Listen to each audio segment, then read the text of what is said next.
Well, hello everybody. Welcome to Walk and Talk with a Prospector. I'm your host, the Crooked Creek Prospector, and today's topic will be how the old Crooked Creek Prospector stays physically fit and ready for prospecting activities. We have a ton of material to get through today, so let's get to panning down through this and get down to those juicy gold nuggets of knowledge. Back in a bit.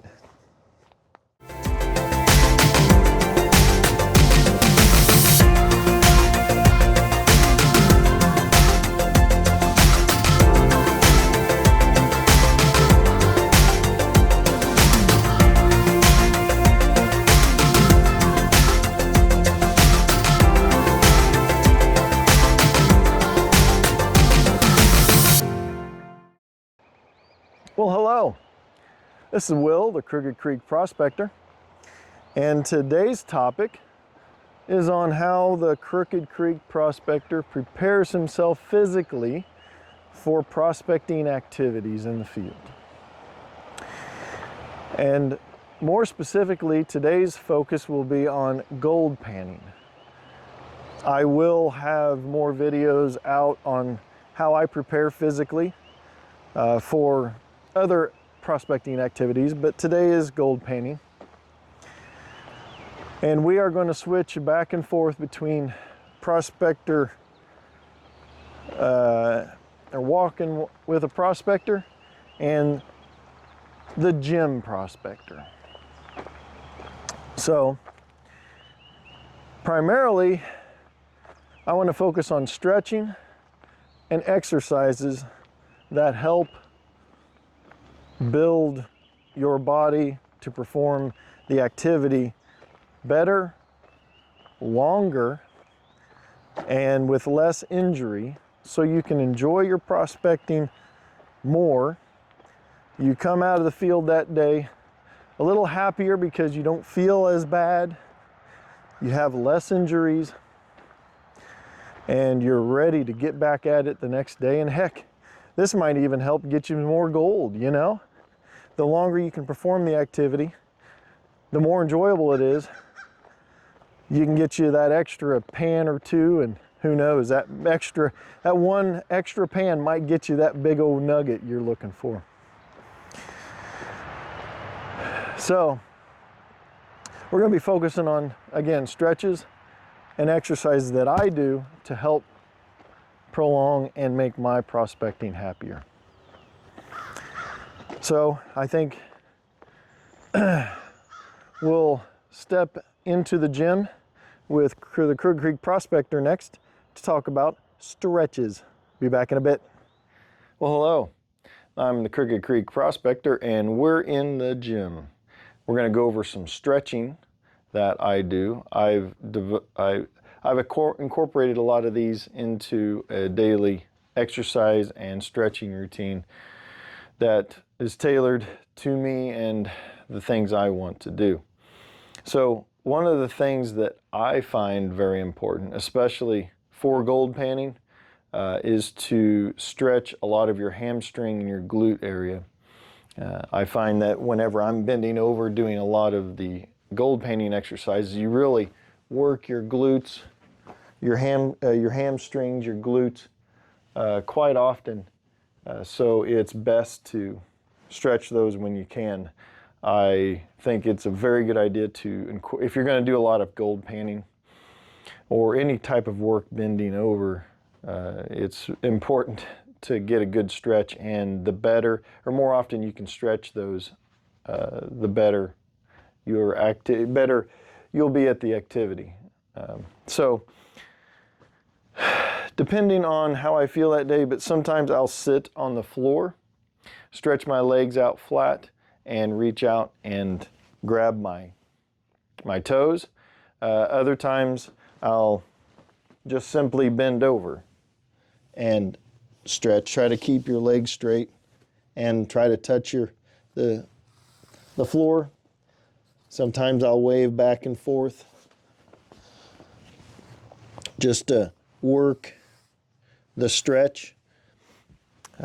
And other times I will take and put my foot up on a bench or chair or whatnot. And you can put your foot forward. That will stretch more of your hamstring, or you could pull your foot back and that will really stretch your calves along with your hamstring. I usually pull it back. I also straighten my hips, where I often tend to slant my hips diagonally, and that's really not putting a lot of pull on the hamstring, or at least for me.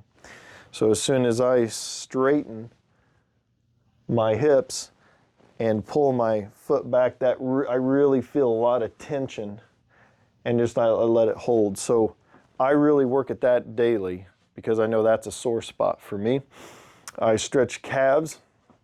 Typically I go to my steps because I have a basement, and I'll stand on the tip of the steps, and then I'll just let my calves stretch out that way. I'll stand there and for several seconds and just let it work. Sometimes I'll move and find a tight spot. I'll move from side to side to find where the stretch is feeling the tightest and work that.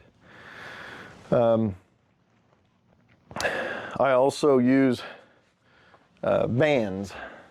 I have all kinds of weighted bands from heavy to very light, but I use these to work my shoulders. I just simply do a lot of this type of work just to get shoulder mobility and stretches. You can do so many things with these bands. And you don't have to have a really super heavy band. You can have a real light band, just something to resist and something to hold on to. Another thing I do at times is I have these, I think they're yoga bands or yoga belts. They have these loops that you can grab onto. Sometimes I will take these and say loop them around my foot, and then I lay down on the floor and I can really work that stretch. I can really stretch parts of your body. And there's so many other things you can do with these to stretch your body, all kinds of different ways. You can look that up on the internet and booklets.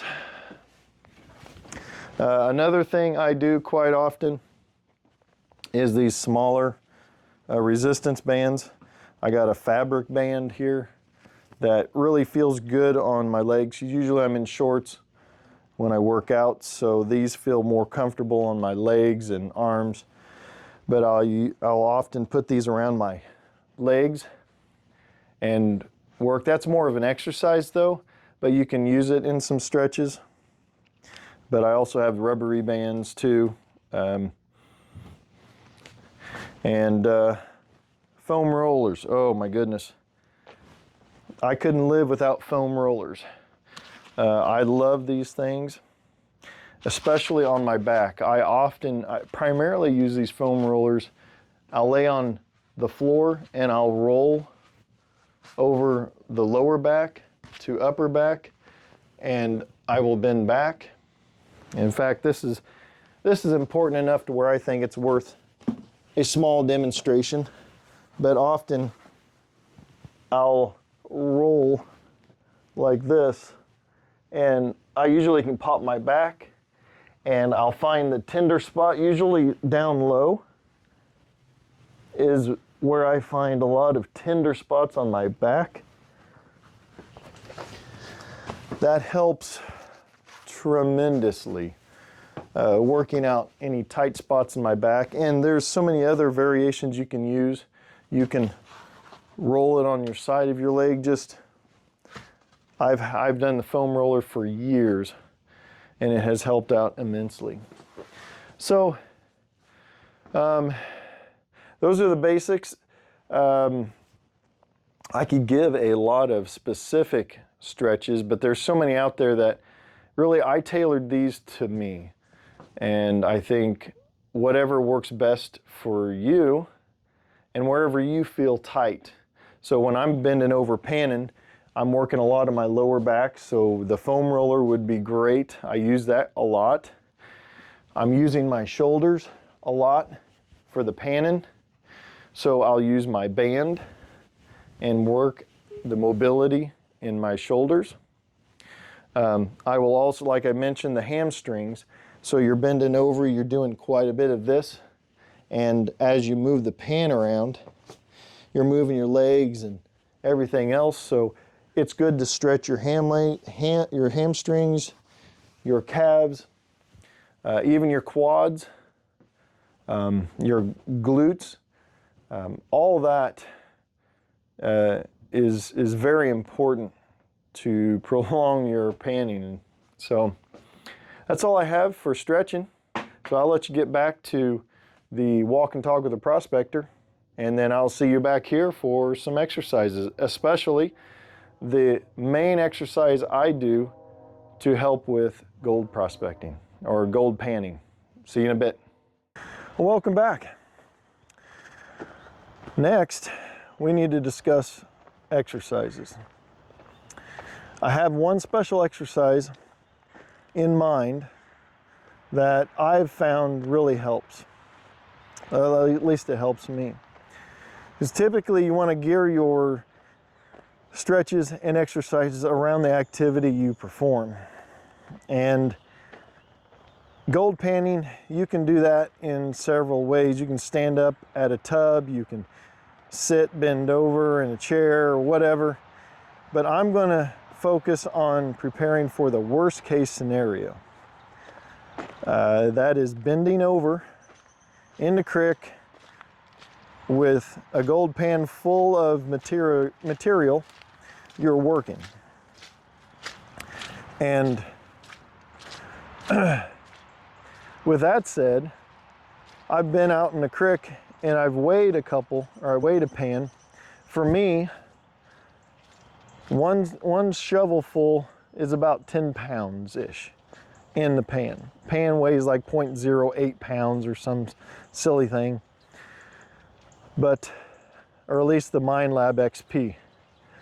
So the weight of the pan is minimal. But you're looking about, for me, 10 pounds for one shovel, another 10 pounds for a two scooper, a two shoveler. So it depends on how much you want to work in the field. Will depend on what you need to prepare for. So again, I'm going to prepare for the worst so that when I'm in the field, I can perform my best. So I would shoot for 20 pounds of bending over and working.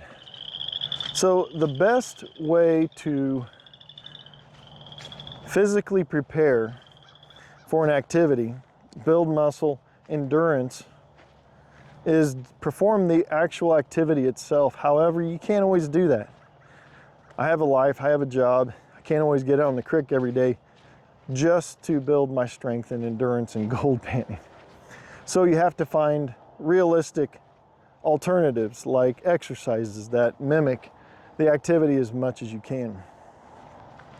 So you can do individual exercises to help build up your pieces or different areas of your body, but it'd be also good to find an exercise that performs all of these muscle groups and positions at the same time. So I think next we will head back to Crooked Creek Prospector in the gym to show us some of the exercises, or describe and talk about the exercises that we do consistently. These stretches and exercises I perform not on a daily, well, the stretches I perform almost daily, but the exercises I do on a cycle.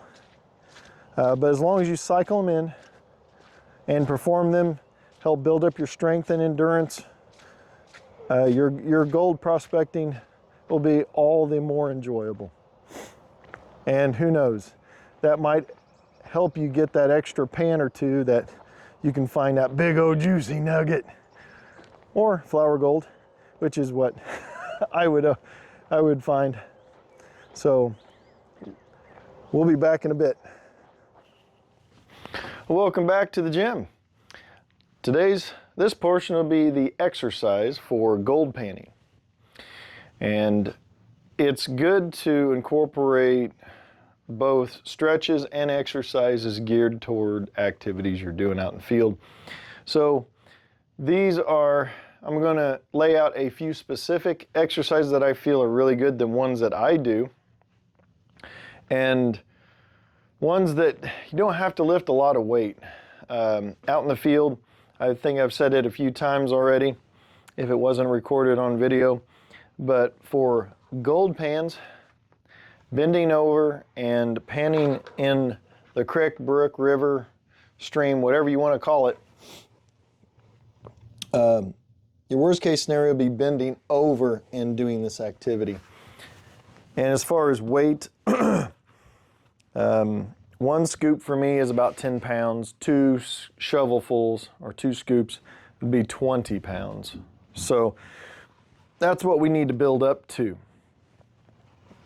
So during these activities, these exercises I'm going to lay out, you can start with 0 weight, just get the motion down good and get it to where your body feels okay doing it. Make sure you don't have any problems performing the physical motion of the exercise, and then start increasing your weight. Again, we're going up to 20 pounds for this activity. I will probably do a little bit more in my final exercise.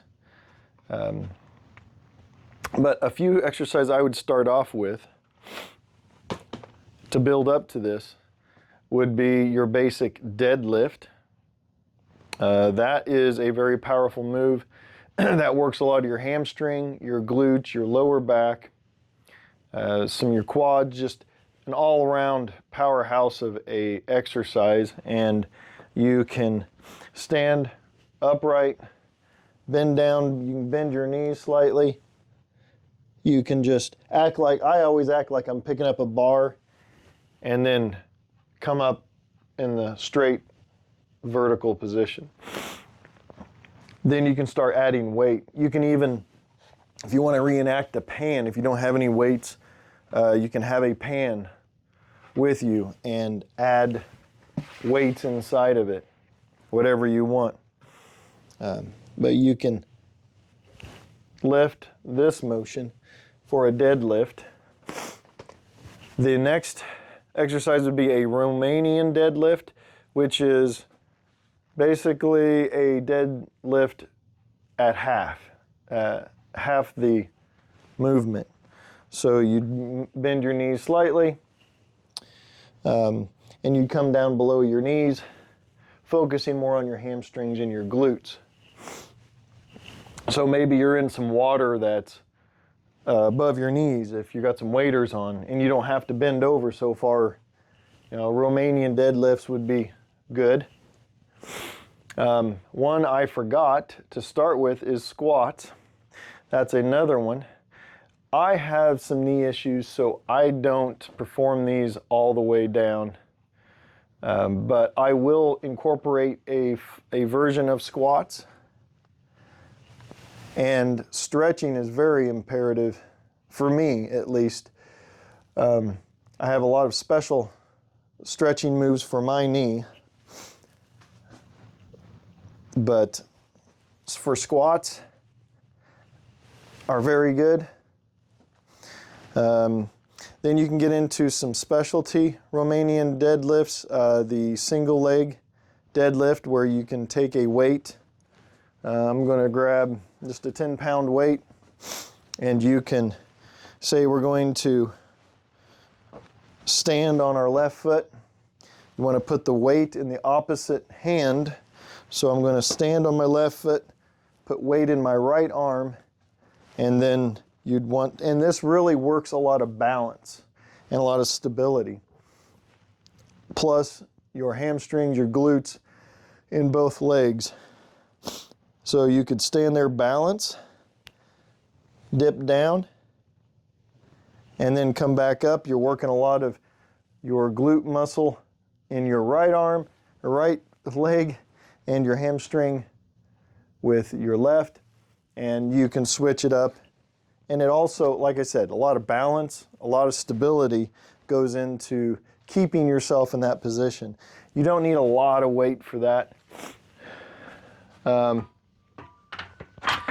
then another exercise would be called good mornings.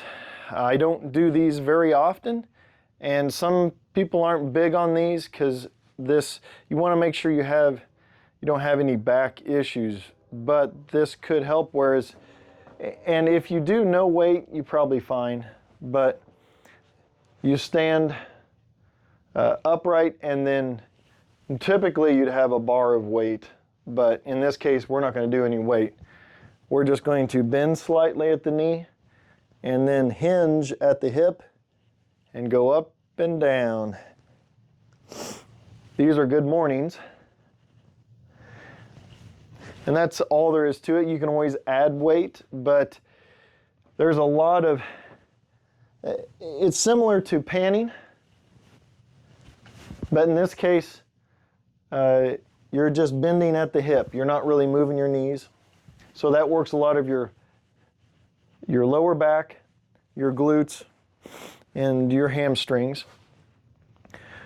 Another piece of this is your shoulders and your upper back. So I do a lot of other exercises like curls and lateral and front raises. So that really helps with your shoulders. You can even do some rows where you take some weight. That helps with your back muscles. But again, the best way to prepare to do an activity is to do the activity itself. So you could take a pan. Again, when you raise up and you look at the pan, your arms are cantilevered out, putting a lot of tension or a lot of weight on your upper back, neck, shoulders, and lower back. So if you wanted to, you could put a little bit of weight, say like I have a 5-pound plate, you could put in your pan. And you can raise it like a curl. You could also do circular motions like you're panning. This would help with some endurance on your upper back and shoulders. And then I think the next exercise, those are the big ones that I would probably say that I do. I rotate in and out. I don't do these exercises every single day. You don't want to overwork your muscles. You need to strengthen your muscles one day and then allow them to rest and repair themselves so they'll strengthen and grow. So you could incorporate each of these exercises maybe once, twice. I usually do it twice a week. Don't really need it much more than that. If you overwork it and overwork an exercise at home, and then when you go try to do the activity, you could hurt yourself as well, or just hurt yourself in the gym. So don't do these exercises every day. They're not meant for that. Stretching is fine. Stretch is okay every day. But my big exercise that I like to do that really tries to replicate gold panning in the field is taking weight in a pan. You could take the pan that you use in the field so you can get used to the grip of that implement, and you can start off again with no weight. Always start off very light or no weight on an exercise that you're not familiar with. You can take it and simply go down and go back up and raise it up to where you would normally work the pan. Go back down. You could even add some swirl motions like you would in a crick. You can sway back and forth a little bit, but you can work the pan however you normally do it to replicate your normal motion. And perhaps you may find that that motion isn't always good for what you're trying to do, so you may have to change some things. From there, you could add weight. Say you want to continue to use the pan as an implement for your exercise. You can always, I have a 2.5 pound weight. I just happen to have some plates. You can add a 2.5 pound weight and start there. You know, say you're going to put a quarter of a shovel or something in it. You're working your pan, you can go down, you can go up, and you can treat this like normally exercises.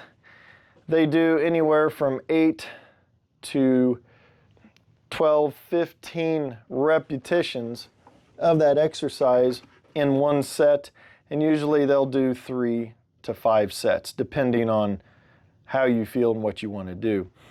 Typically what I see is, for this, you can do 10 to 12 reps on 3 sets, so repetitions. So I would do this, come up, there's 1 rep, there's 2 reps, and even on the downward motion, when you're at the bottom position, you could add a motion like this and then come back. So you do that 8 to 12, 15 times, whatever you feel like, and then you take a break. The break is up to you, but you can take a break 1 minute, 5 minutes, whatever you feel like your recovery would be, and then you do this again until you work up to a weight that you feel you would typically work in the field. This would also help you understand how much material you should move and could move in the field properly anyway. So if you are in the gym and you work up to, say, a 10-pound weight, for me that's 1 shovelful. If you can do this exercise, you can throw dumbbells in there. You can throw, if you happen to have pay dirt, if you know what you kind of run out in the field, you throw some pay dirt or whatever. And if you don't want to have a pan in the house, if you happen to have plates, you can grab just the plate itself. It's a circular shape, kind of like a pan. You could do the same thing. You can come down, come back up, and make sure you lift it up as if you would normally do it in the field for panning. You can even add some motion up here if you wanted. Come down here, add some motion, whatever you feel comfortable doing.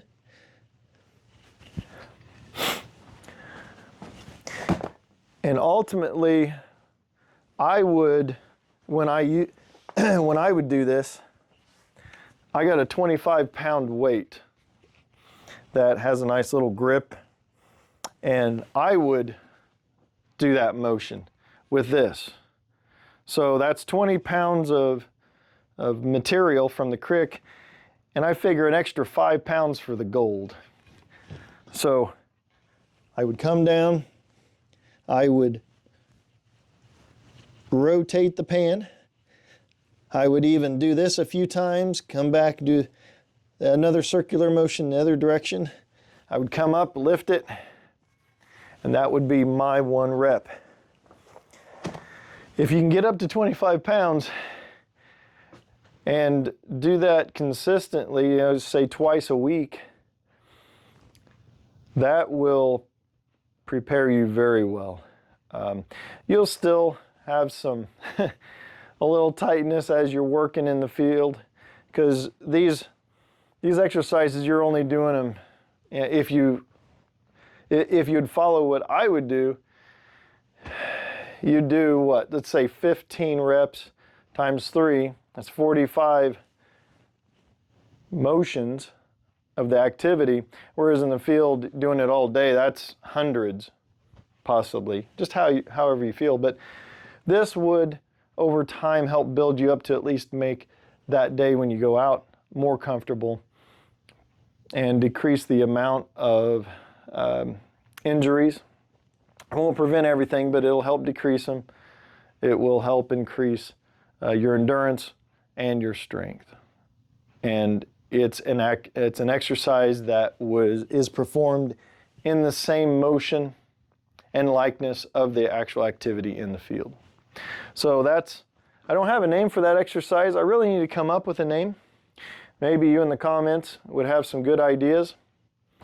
So that's all I have for exercises for today on gold panning. So I'm going to send you back to Crooked Creek Prospector in the field for the wrap-up of the walk and talk. Thanks for joining me. Welcome back. Hopefully you found the information from the gym helpful and useful. And these are exercises and stretches that I perform regularly to help my prospecting and panning activities.